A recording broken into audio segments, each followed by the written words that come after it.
Good afternoon, everyone. My name is Deanna Younger. I'm Fire Information Officer for the California Interagency Incident Management Team 2. Exits, first of all, where you came in, right out here to the left. If you need the restrooms, go to your right, take a right, and they will be on your left. Welcome. We have come to the Yellow Lake Fire briefing to give you answers about questions you may have. You're looking out the door there, you're seeing smoke, and we want to tell you why and what's happening with that. So, right now, we will ask Josh to come up. He is fire operations, and he can answer a lot of those questions. Thank you, I'll do my best. Hey, good afternoon, everybody. Josh Highcammer. I'm serving the role of Strategic Operations for California Incident Management Team 2. Part of what I do is take a look at where the fire is and zoom out a little bit to make sure we got a good plan beyond that with the great work that's being done. We'll give you a quick update on things today, starting in what we'll call Branch 5 up in the northern corner here. And what you'll see is Divisions Charlie, Foxtrot, and Hotel. And you'll see the Mirror Lake Highway up to the north of there, which would be identified through here. Soapstone is in this, right here for context. So in Branch 5, activities in Charlie and Foxtrot include mopping up and securing the line. Moving over to Division Hotel, excuse me. Division Hotel, they're doing a lot of work trying to keep the fire in its existing footprint. They're being challenged. That's where you see the current smoke column doing the best they can there. A lot of aviation working. Coming over into Branch 20 in Division Juliet, resources are holding the line in here and protecting values at risk all the way down to the Hannah area. And coming around into Division Mike, resources are also looking at opportunities to go direct and bring fire down to the North Fork of the Duchesne. Coming over to Division Oscar and Sierra, folks are looking really good in there. There's still some work to do, a little bit of indirect line that they're working on, but things are calm in those areas. And excuse me, sorry about that.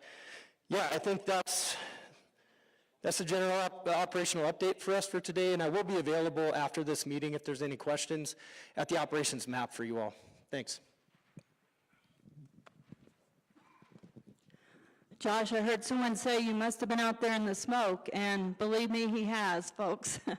And speaking of smoke, we have Air Resource Advisor Carolyn Kelly coming up. When you have fire, you have smoke. So she's going to tell you about that. Thanks, Deanna. And it's obviously very visible out there, so just wanted to give you a little bit of information. I'm Carolyn Kelly, the Air Resource Advisor for the fire.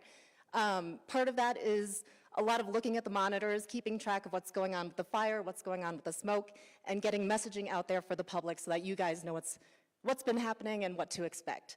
So we've been in this pattern of, and today's another perfect day to see it. We have this big plume going up, and then at night the inversion comes in, the smoke settles down, goes down valley, and it impacts the communities. So we're seeing improvements through the day, so right now it's pretty good out there. It was worse this morning, it's gonna get worse again tonight, same pattern into tomorrow. So just a couple reminders for when the air quality has cleared and it is good outside.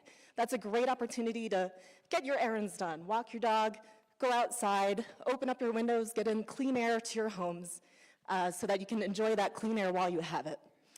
Outlooks are available on EPA's fire and smoke map, and then I will be around afterwards if there's any questions or if you want to talk about smoke.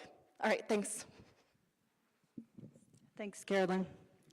Next, we have Deputy District Ranger with the Heber-Camas Ranger District, Ken Verbancourt.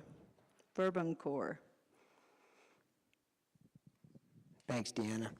So for those of you that know Dano, he sends his regards. Not able to make it this afternoon. So I just want to say on behalf of the Heber-Camas Ranger District, thank you for your patience as we work through this. Our office, we've been keeping weekend hours open as we've been able to bring people in.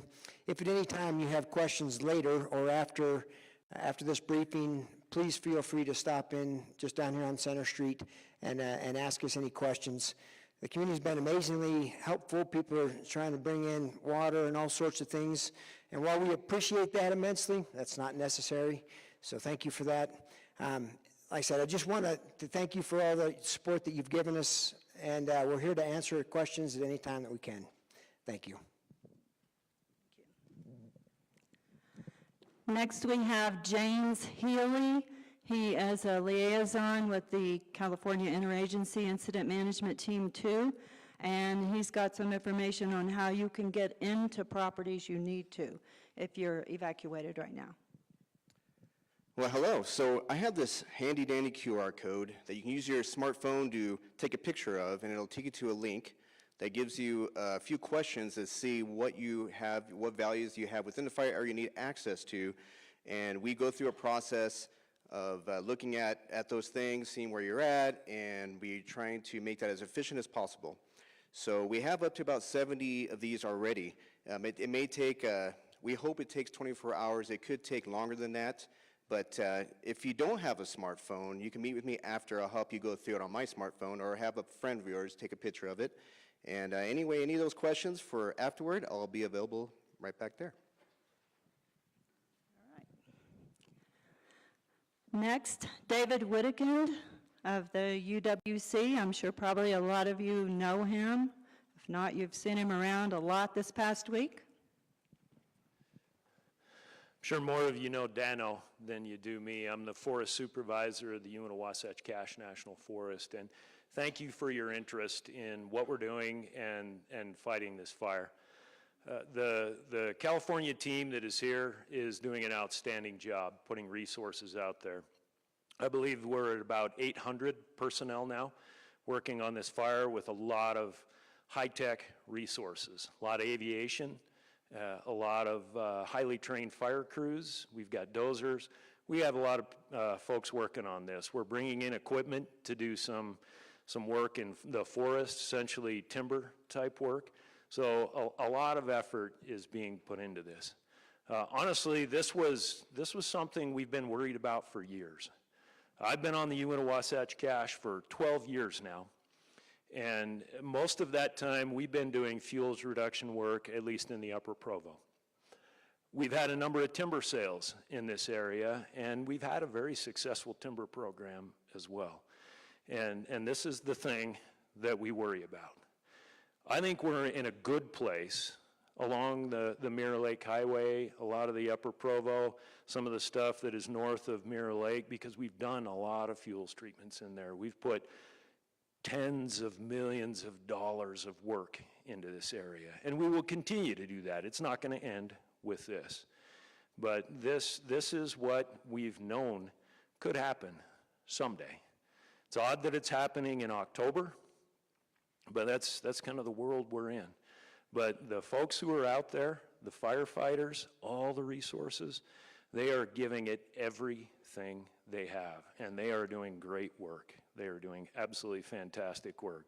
Every once in a while, fire dictates where we're going, but in a lot of cases, if you get the chance to look at the map, you'll see some black lines around this fire. That's line that is secure, that people have put in. And I would also add that the team that was here prior to the California team, it was what we call a Type 3 team. They were mostly people from this area, folks who work on the Uinta-Wasatch Cache, the Ashley National Forest, Utah Forestry, Fire and State Lands, Utah BLM, a lot of different cooperators, and they held this. They held their ground as best they could, despite the weather and the pushes and all of that. And all the thanks that we're getting, the signs that are outside the Ranger District, the things that you've dropped off, the notes, the firefighters, everyone appreciates that, and we appreciate that. So thank you for being interested. Thank you for being concerned about a couple of what I think are the most fantastic forests in the National Forest System, some of the most spectacular country, and we are working our best to maintain that, to maintain your watersheds, the places where you hunt, where you fish, where you take your trailers, where you camp, whatever that might be. It's valuable to us, it's valuable to you, and these folks are doing an outstanding job in trying to protect it and leave it so that next year you'll be able to go back out there and enjoy it again. So thank you for coming.